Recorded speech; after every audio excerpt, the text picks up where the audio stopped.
Hello, thank you so much for joining me again. I'd like to read a story for you today called The Flickering Headlight. It was published in a book called Touched by an Angel, which was released by Chicken Soup for the Soul in 2014. I hope you enjoy it. I lived on the Greek island of Corfu one summer at the height of tourist season. I enjoyed the diverse international crowd, but I occasionally felt the need to seek solitude. I'd usually rent a motorcycle and head into the interior of the island in search of isolated trails and sleepy villages. One such day I rode for hours along dirt roads flanked by bright yellow wildflowers, winding through steep and rugged hills. I had to keep a close watch on the gas gauge because the only gas station was in the town where I had rented the motorcycle. At half a tank, I had no choice but to return home. As I turned around, I saw an abandoned cemetery, so small and overgrown with weeds, it was almost unnoticeable. I decided to stretch my legs a bit before beginning the long ride home. I rode to the entrance and cut the engine. As I passed through the creaky wrought iron gate, I noticed how silent the place was. I had to whistle to reassure myself that I hadn't gone deaf. There was only an hour or two of daylight left. A strong wind blew, stirring the overgrown grass that obscured the scattered tombstones. In Greece, people aren't usually buried below ground. Instead, bodies of the deceased are laid to rest in above-ground tombs with easily removable lids. Several times I walked by tombs with visible skeletal remains.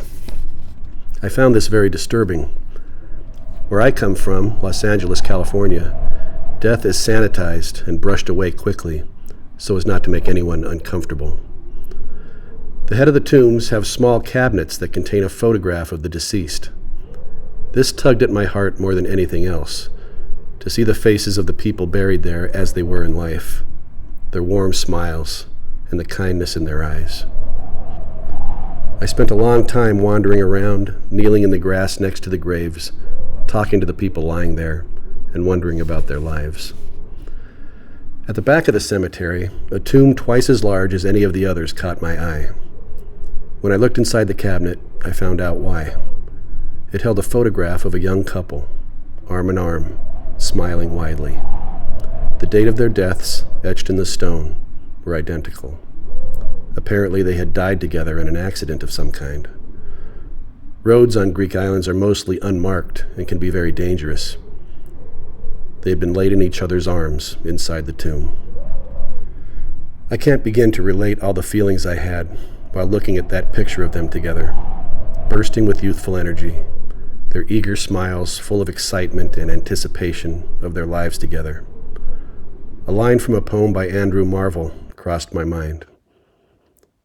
The grave is a fine and private place, but none, I think, do there embrace. I hoped it wasn't true. A marble cross marking their graves had been broken at the base and fallen on the ground at the head of the tomb. Wildflowers had grown up around it. This wouldn't be worth mentioning, except for the fact that they were the only flowers growing anywhere in the cemetery. The contrast of these symbols of springtime next to the tombstone was so striking that I wanted to take a photograph of it. The best angle was from the top of the tomb, but I felt that standing on it would be disrespectful, so I took a few shots from other angles. Unsatisfied, I said to the young couple buried there, "Excuse me, I'd just like to stand on your tomb for a few seconds to take a picture of your flowers. I hope you don't mind." I took the photo, then stepped back down and said thank you. Before I left, I brushed the dirt off the lid, pulled the weeds around the grave, then picked up the broken piece of the cross and put it back in place. I left the cemetery and started the motorcycle. After being immersed in such profound silence, the engine seemed louder than ever. As I rode home, the faces of the people I had seen in the time-yellowed photographs repeated in my mind like a slideshow, especially the photo of the young couple. I prayed for their souls as darkness fell. Though tainted with sadness, I had found the solitude I was seeking.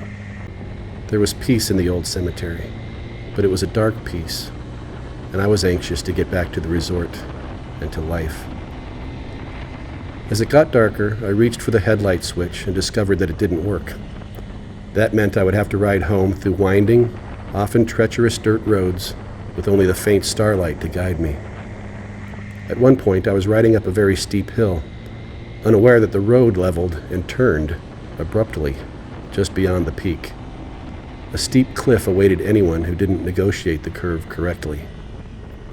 Hungry, cold, and in a hurry to get home, I was traveling too fast, oblivious to the danger ahead. But as I reached the top of the hill, the headlight flickered on and off, just for a few seconds, but long enough for me to see the cliff before it was too late. I slammed on the brake and skidded to a stop with only inches to spare. My heart pounding, I looked over the edge into the darkness and heard the rocks my tires had kicked up rattling down the rocky hillside. The headlight then turned off again and stayed off for the rest of the night. I left Greece a few days later and traveled elsewhere for several months. I didn't develop the film until I returned to California. I took approximately 500 photographs on that trip, and about 10 at the cemetery. But the only photo with an abnormality is the one of the young couple's broken tombstone. A white mist swirls around it as if something, or someone, is rushing upward. The mist has defined edges in several areas, eliminating the possibility of a lens flare or light refraction. I don't like to think that their spirits were hanging around that old cemetery, but maybe they had died so young, with so much life left to live, they had not yet accepted death and were eager to rejoin the living. That might also be the reason the only flowers in the entire cemetery were growing by their grave. It also occurred to me that the headlight turning on during those crucial seconds as I approached the cliff, which undoubtedly saved my life, was not caused by an electrical glitch. It was caused by the spirits of the young couple, saving me from the same fate that had befallen them. There is no doubt in my mind that they were my guardian angels that night.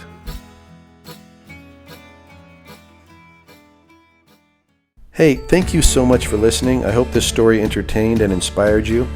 If it did, please consider giving it a like, leaving a comment, subscribing to the channel if you haven't yet, and sharing this story with friends and family who might enjoy it too. Thanks again for joining me on this adventure, and I hope to see you on the next one.